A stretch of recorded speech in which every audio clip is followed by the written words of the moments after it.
Today's episode is brought to you by Patreon. If you're interested in supporting the show, go to patreon.com/JoshuaVelas and become a $2 backer today and get early access to the new episodes. I'll be leaving a link in the description down below, but for now, on to today's episode.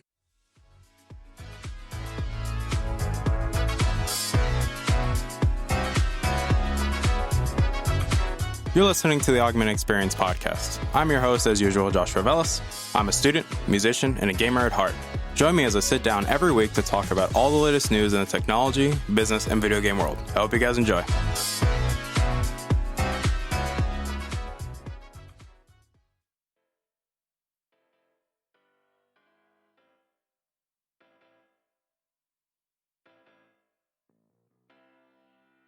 All right, everybody, welcome back to the show. My name is Joshua Velas. I am your host as usual, and obviously, welcome back to the show. Today's episode 109 of the show, and before we get started, we're going to do a bit of house cleaning real quick, because, well, you guys always like the house cleaning, so we're going to do it anyways. I want to thank you guys specifically for the YouTube page, because you guys went crazy and started, like, really enjoying the Xbox July event video, which right now on the YouTube page, it is the most watched video on the YouTube page. It got close to 200 views. And I greatly appreciate that. It really means a lot to me. You guys came back and listened and you watched the video, and a lot of people were commenting. A lot of people were happy. Some people, maybe not so happy, but that's okay. The whole point is to have a discussion with these things and to be objective and to just have a fun time talking about these things. It's really interesting. And so the YouTube page obviously grew in subscriber count, which I greatly appreciate that. You guys are awesome. Keep doing that. Keep sharing, keep liking the videos, subscribe, click the notification bell, whatever. And if you're listening in the audio realm, then, you guys already know what to do. So I don't really need to tell y'all what to do. But I do want to thank y'all for that, because it really means a lot to me. This obviously has been a very busy week for technology. Last week was a bit slower, mainly because, the PlayStation, I wouldn't say it's slow, but last week there wasn't so much. There was mainly one big thing to talk about, which was the PlayStation 5 event, and then talk about the Xbox July event, because you have to talk about those two things together. You do. But this week we obviously had something really nice happen. We had WWDC yesterday, and if you guys don't know what WWDC is Apple's software event that they have every year. Granted, this year it was the first time they did it all digitally, and it got pushed back because normally it's a little bit earlier in the year. But this time, as I said, it was on Monday. I'm looking at my calendar, the 21st. I also realized that Monday was the 22nd, so I actually feel stupid for that. So I apologize for that. I know you guys aren't going to get on my grill for it, but so it was Monday.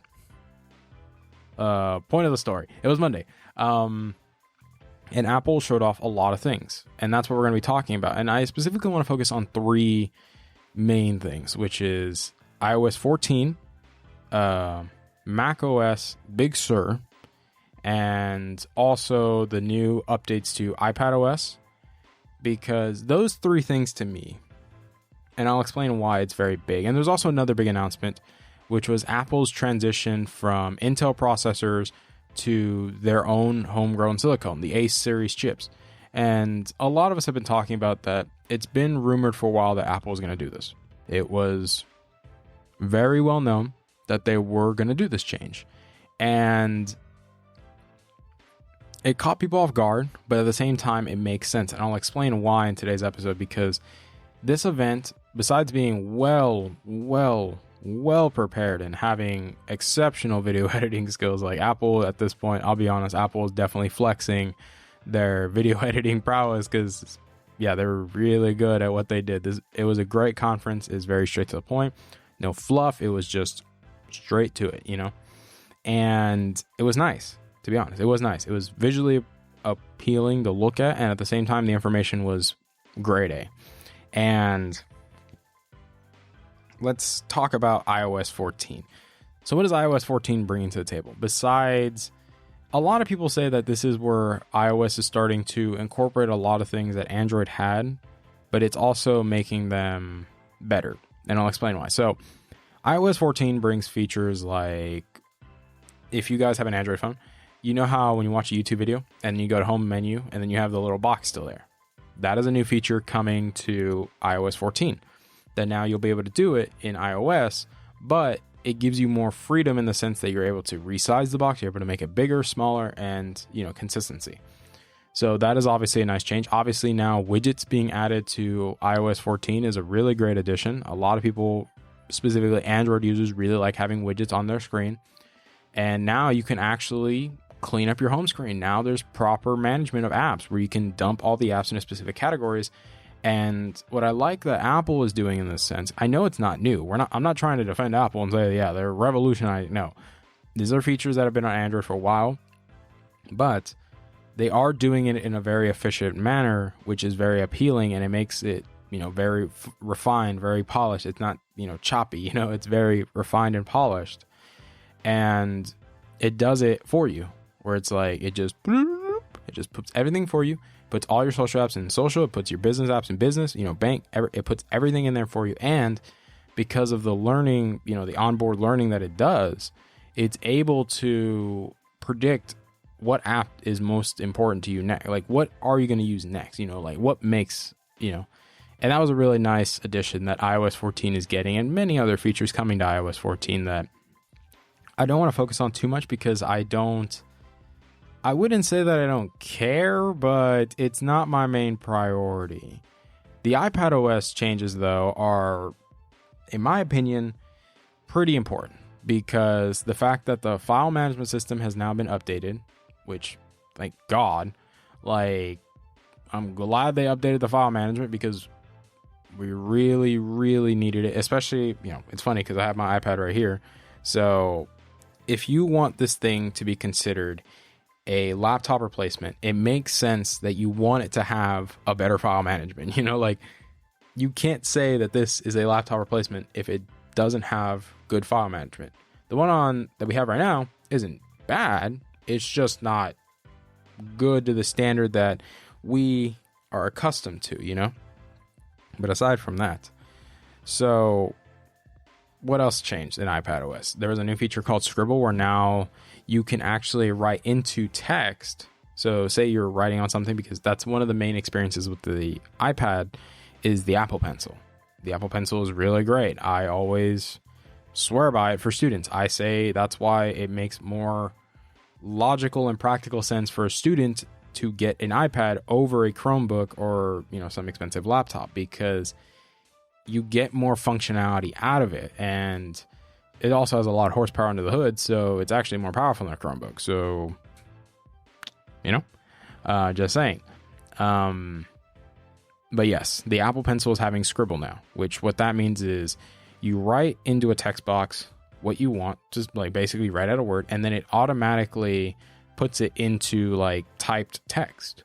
So this comes in handy. Say you're writing up notes for a class, and you know, you write it up, and now you're able to take those and it will turn it straight into text for you. So now it's not so choppy, it's not so sloppy, but now it's clean, understandable text that you can actually use. It's what people have been saying that the Surface lineup was able to do with the OneNote, which that's great. You know, like, granted, I've used OneNote, sometimes it's a bit hit or miss, but that's okay. You know, and I'm glad that Apple is doing this. And this is something that a lot of people need to realize, that yes, Apple is always late to the party. Most of the time they are. There's only a few instances where they're actually ahead of the curve, which is like, say, Face ID. They were way ahead of the curve when they made Face ID. Yes. Did it lead to an ugly notch? Absolutely it did. But it was still far better and far more secure than what you could get on any other Android phone. It was. That's objectively speaking. Like, we have to be objective in these manners because they did something that nobody else did, you know? And that's really important. And in terms of software, yes, Apple isn't always is first. You know, they don't like being first. They rather be last, but have the most refined version of it so that it's clean and that there's no bugs. You know, like, granted, will there be bugs? Absolutely. I think someone's going to find bugs pretty quickly.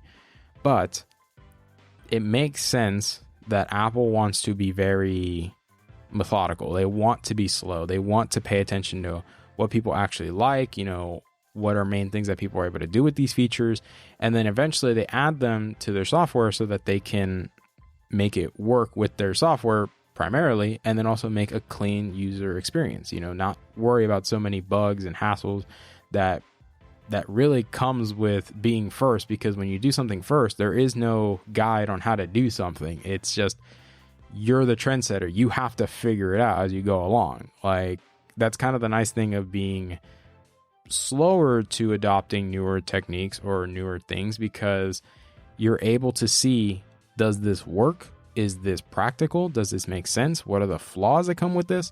You're able to see these things in an objective manner, which I think Apple did a great job in doing, and because now they have a refined version. And that is really big.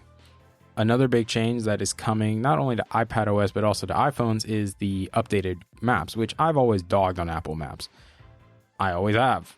I thought Apple Maps was pretty abysmal garbage. Mainly because I'm used to Google Maps. But, there's obviously downsides, using Google services. Yes, you're also trading privacy, even though, yes, it's more accurate, you're also giving up a lot of your privacy, which, that's the trade-offs. That's why people say you really can't have online privacy if you have a smartphone and you're connected to the internet, because you're basically trading your privacy. It's at least nice if you know that your privacy is being traded and not just, hey, tough luck, like, we got your data. I'd rather it being transparent. And that's why Apple, yes, they updated Siri. Thank God they did, because it needed an update. Granted, do I think the Siri update is substantial? We'll find out. Like, we need people to actually test it. And because we saw a pretty cool demo of how it worked, it looked great. Obviously the updated maps, now it has more built-in features that, yes, it's not as, say, data rich as the Google Maps, but it also is way better than what is before, and it's more secure in the sense that it is definitely more secure. So that is something to be mindful of. Hey, this is a great thing. So you can now use Apple Maps in a more as your go-to maps. You can actually use, instead of using Google Maps or Waze or whatever you use. I personally don't use Waze because that's trash. Somebody's probably going to get mad at me for that, but I don't care. I don't use Waze. I just use Google Maps because I just use that. It just makes more sense for me. But yes, Siri update, awesome. Apple Maps update, awesome. iPadOS update, awesome. iPhone update, awesome. Now on to Big Sur, which is the next macOS version, Big Sur, which name is pretty cool. Obviously this will continue to be supported, by many Macs up until, I think they said, 2013. There's a Mac in 2013 that will still get it. So that's nice that Big Sur will still be supported. So actually, if you think about it, a Mac from 2013 getting the latest macOS update, that's almost 7 years of update. So that's actually pretty cool. But yes, Big Sur is the next big update. Obviously, Apple has cleaned up the menu.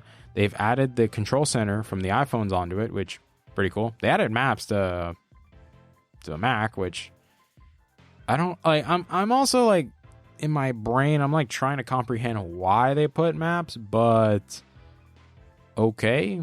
Like, I don't know why you would use maps on your Mac to begin with, unless if you're trying to look up directions for something or a review for something. It makes sense. But yeah, a bit weird. Also, one thing I did forget to mention that's coming in iOS 14 that's actually pretty big is app clips. So let's provide the scenario, because this is the example a lot of people like to use. Is, say you're at a stop meter. You're parking your car and you need to scan a QR code in the app for it to use it. And so what app clips does is it pulls up the app for you. You scan the QR code and it pulls up the specific part of the app that you want to use, that you need to use to do the job. And then you use Apple Login, the Apple Login where it does everything for you. It creates the email, creates the password for you. You don't have to worry about it, and it's secure. And then you can use Apple Pay, and then it makes the process very seamless as just, scanning the QR code. Like, you don't have to go through and download the app. It just opens the app in the part that you need, and then Apple does the rest for you. I think that's really cool, because that helps deal with a lot of security issues that a lot of people have, where they don't want to download all these apps just to do something. Like, it just makes sense. Hey, I just need to scan this code so I can use the app at the specific part that it needs me to do, so I don't have to do all the login crap. And do what I want to do, like do what I need to do, And I think that's actually really cool. App clips. And that's actually, to be honest, that's actually really cool. Like, I'm excited to see how that works out. Like, especially because, yes, privacy, Apple is king at, because right now they seem to be the most vocal company advocating for, consumers' privacy, making sure that your data is your data and that it doesn't go to anybody else. It makes sense that that's what Apple is doing, because that's the Apple way, like Apple wants to prioritize on security and make sure that everybody's data is safe, that it's not compromised, that it's not being taken for granted. And now they're adding more features into iOS and even your Mac and even your iPad, where they're adding features where it's like, hey, this application uses these kind of information. Are you okay with that? And if you're not, don't download it. But at least Apple is making developers publicly state, like when you download the app, it will show it right there. What kind of information is this thing collecting? Is it collecting a lot? Is it collecting a little? And they have to be transparent about it. And I think that's really cool that Apple is doing that. And that's why a lot of people are more comfortable using an iPhone, because you're able to be more secure in that sense. Like, that's why, like I said before, a lot of business people and high corporations prefer to have an iPhone, because it is more secure, it's more reliable, it's going to last longer, because there's more emphasis on security and privacy, especially when you're a big CEO of a company, or say a very high-ranking official in a company. You need to have confidential information. Like, you need to keep things confidential, because if something gets out, you're probably screwed. Like, it makes sense why they give Apple a lot of trust, and why, it's a very secure brand. It's known as a brand that has great security. Obviously, BlackBerry back in the day used to have amazing security, and a lot of people still talk about how BlackBerry security is great, even though we're not going to get another BlackBerry. But you get what I'm saying. But aside from that, the Big Sur update is really nice. But the main thing to talk about, and that's why I'm like moving a little bit. If you're watching the video version, the audio version, you're just hearing my voice change. But one thing that always stuck out to me was the transition from Intel to the Apple chips. And the fact that Apple says that they're going to launch their first computer running the A-series processors by the end of this year is crazy. They said that, yes, the full transition will take about 2 years. That is how long they said it will take, because it does make sense. But they do have Adobe working on all their creative suite to run on the A-series chips. They have other big partners running their software on the A-series platform. They also have Apple's own like Final Cut and everything. They're getting all that working on the A-series chips, because yes, it's using an A12Z. So it's basically taking the processor inside the processor inside the 2020 iPad Pro, and you're making it bigger, you're adding more to it. And yes, people are saying it's a 6-core, 12 threads. People are saying Apple should have went with AMD. But this is a big change, because it makes sense. Like, one thing people need to realize is Apple has been making this very bold claim for a while now, that their processors have been ahead of the competition for a while, and that they're able to compete with PC processors, because Apple has optimized them to perform incredibly well. That's something that a lot of people don't seem to realize. Apple got to 7 nanometer before AMD and Intel. Intel didn't keep their promise to go down to 5 millimeter. They didn't. It was hard for them to even get past 10, to be honest. Like, they can't even get past 10 right now. They're still stuck on 10. And that's just not good enough for Apple's needs anymore, because Apple is a company that relies on always pushing boundaries. They don't believe on settling for what can we do now. Like, they always believe in pushing it. Like, what can we do to get to, like, I wouldn't be surprised if Apple was the first company to get to 5 nanometers. They were the first to get to 7.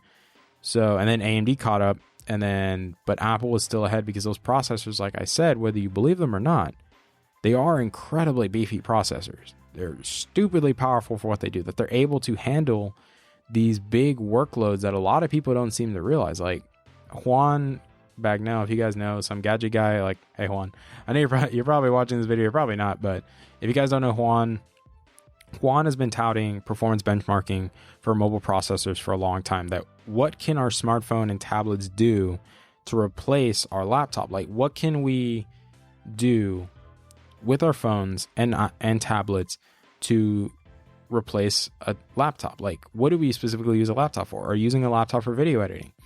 Well, your phone is strong enough to be able to do the video editing process, and it does it very well. It's able to do and edit and render the video much faster than most laptops. If you actually, put it to the metal, foot to the metal, and you actually test it. Juan has been testing this for a while now, and he's shown time and time again, smartphones and tablets are getting to the point where these processors are able to do a lot of the work. And also, I will say this, please forgive the background noise. We got a lot of construction work going on in the house today, so that's why, video is going to be a bit noisier than usual. But I'm apologize for that. But getting back to my point, like my OnePlus 8 or OnePlus 7 Pro is a great video editing machine in its own right. My iPad, obviously, phenomenal video editing machine, because people have shown you can edit and render 4K 60 video on this iPad with no issue. Like, thanks to LumaFusion. And there's a lot of tools in place that make this process much easier than it needs, because it's not hard, but it's like we have the power that's actually mobile, and it's able to keep quiet, and it's able to do it much faster than most laptops that we spend close to $1,000+ on. And granted, yes, I primarily use video editing on my behemoth of a rig over here because, my rig is not flexing. I'm just being honest. My rig is a very expensive rig. Like, I have a 12-core, 24-thread processor. I have a 3900X in here, 32 gigs of RAM, like 3 freaking SSDs, like, and my fastest SSD is for video editing. So I have a lot of stuff that does the job really well, but I also have other things that can do the job just as well. And I don't have to be stuck at my desk. That's why I tell people this is going to be so interesting that Apple is now finally doing the transition to their own process. Because now, if you think about it, they control the entire chain. They control the manufacturing. They control the parts that go inside of it. They control the software. And now they control the processor. Apple now has full, utter control of the entire chain. That's crazy. Nobody's able to say that Apple legit controls the entire chain. I know a lot of people try to say, look, Apple's going to charge more money now. They're going to overprice the Macs now. And I don't really think they are. I think we're going to see a drastic decrease of price, because Intel was always driving up the price, because that's how Intel likes to do business. Is yes, they always like to make their processors much more expensive.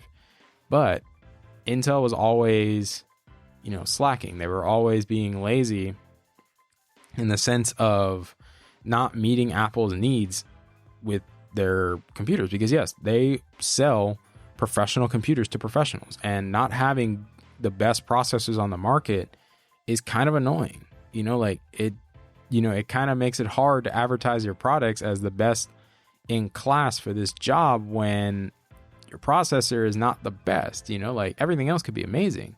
A lot of people thought Apple should have gone with AMD, because AMD, the 4000 series that came out of left field and just destroyed Intel this year, like, it destroyed their 10th gen processors for laptops.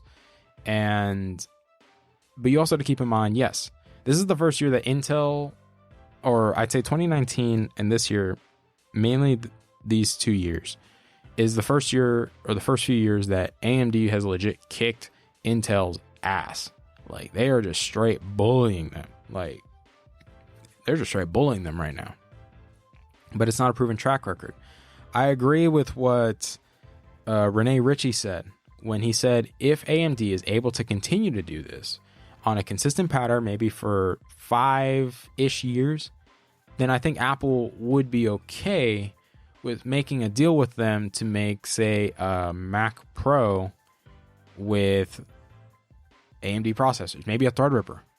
That'd be pretty crazy to see a Threadripper in a Mac Pro, because then now you're not bottlenecking the CPU. Now you're getting a real CPU. Granted, the graphics cards are still going to be dog doo-doo, but that's okay. We can live with that one step at a time, And imagine a MacBook Pro with the new 4000 series processors, or maybe 5000 series whenever they decide to do it. That's insane. And the MacBook Pros are already beefy products, specifically the 16-inch. That thing is still a beast. It's a behemoth. They just gave it a new graphics card recently, which is very well appreciated that they gave it a new graphics card, because, yes, that was a good idea. Give it a new graphics card. Like, I feel bad for anybody that recently bought one, though, because you're kind of SOL, You're you're kind of SOL on that one, bud. But I will say this. The transition to ARM-based processors is interesting. Is it going to be easy? No. There's going to be birth pains. 100%, this is not going to be a smooth transition. I know Apple has been working on this for a while because they wouldn't do this if this was just some, last-minute decision. They definitely have had this thing in the pipeline for a while because there was rumors going around that Apple was trying to figure out how to get Final Cut to run on the iPad on ARM processors, which a lot of people are like, look, that doesn't make sense. How are you going to be able to do this? It doesn't have enough RAM, and the answer to the solution is you have to optimize it. It has to be heavily optimized. And Apple is known to push boundaries and optimize their software to their hardware and just make it seem like magic. It doesn't make sense how it works, but it works and it does the job well. That's something that a lot of people have to realize is Apple is well known for optimizing these things to a great extent that it's able to do the job with hardware that doesn't make much sense how it's able to do it with. That's just Apple is king at it. Yes, they're both a hardware and a software company. They're primarily focusing on services, but they also know how to optimize those services and software for their hardware because they control the entire chain. So this is a really big, transition. This is something new. This is something exciting that you guys should be excited for because it's going to be a change. I think now the Macs are going to be more competitively priced. So now they're going to bring them down. Yes. Are people going to be very skeptical to jump to the A series?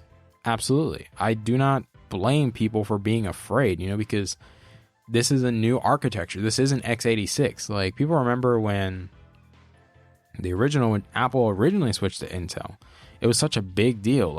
It was, it changed the industry. It was such a big deal. And now you have Apple switching from Intel to ARM, or aka their A series chips. This is going to be interesting because I do believe the Macs will become more competitively priced now. I think you're going to see great performance out of these things. And Apple is going to be pushing this hard because Apple just doesn't do things just to do them. Granted, yes, I get a lot of people are skeptical with Apple because this is also the same company that charged $700 for a pair of wheels on a computer.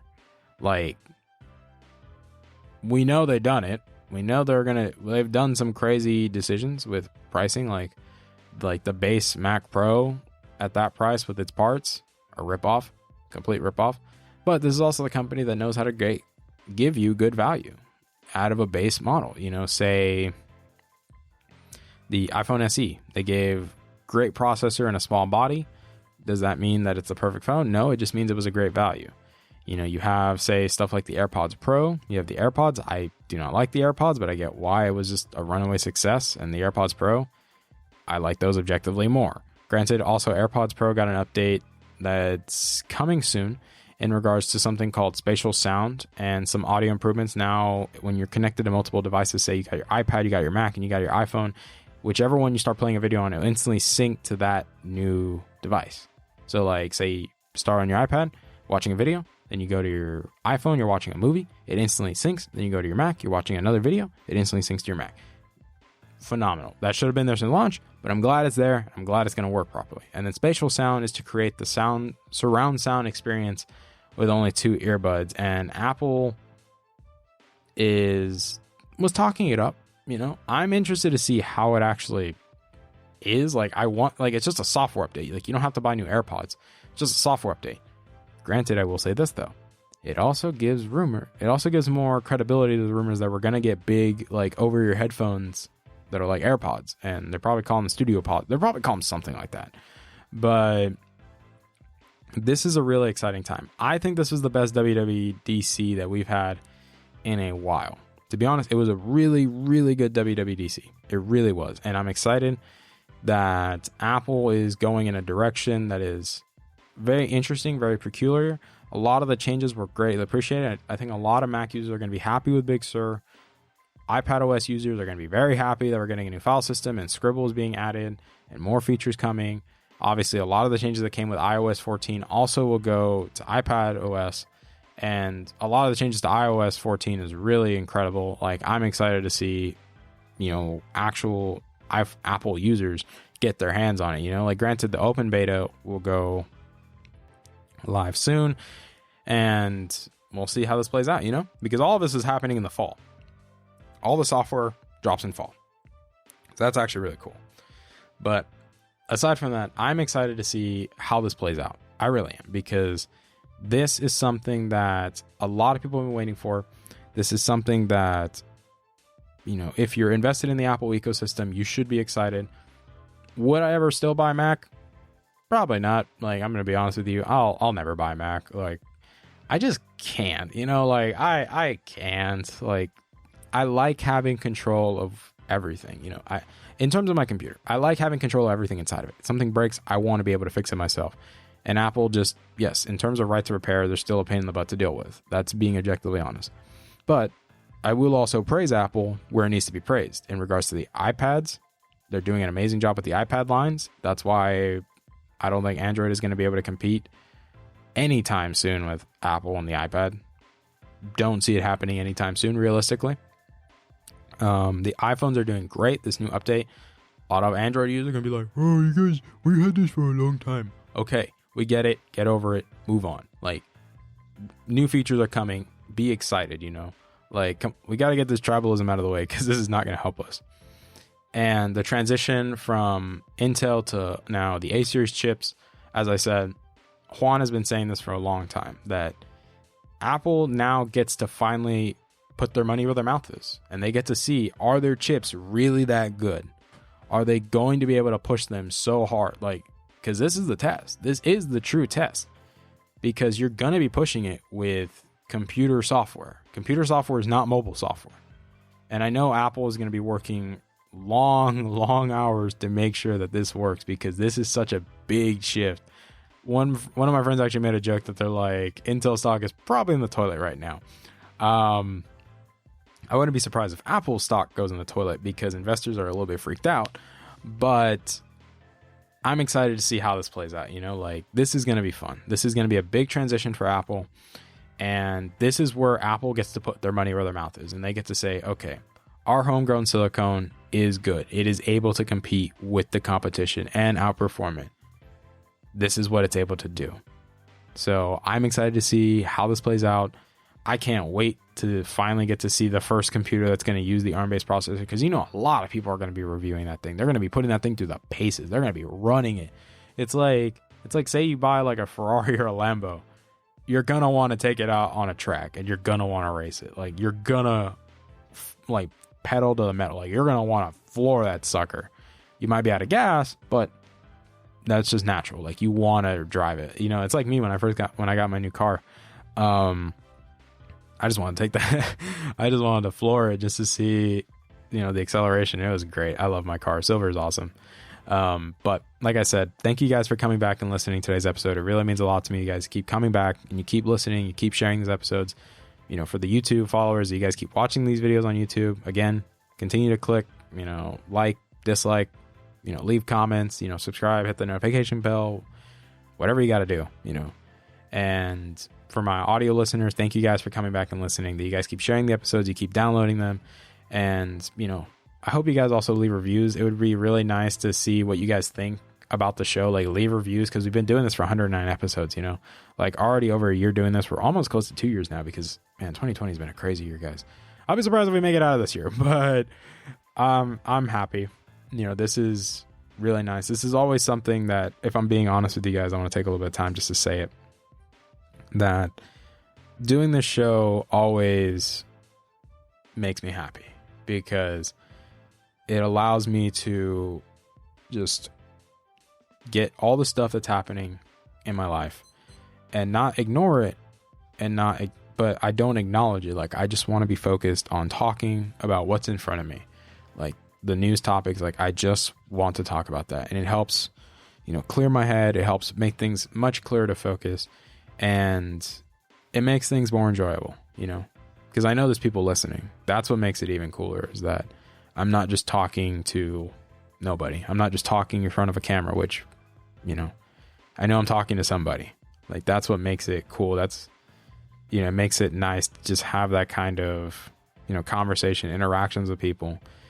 And I see you guys' comments, and I get to and I reply whenever I can because I'm usually busy. But I greatly appreciate you guys coming back and listening. It really, really means a lot to me. But until next time, I'll see you guys this week again, because we will be doing another episode this week. And I might change it. It just depends on how I feel. But thank you guys for coming back and listening to today's episode. If you haven't seen any of the coverage for WWDC, I'm going to be putting a link in the description down below.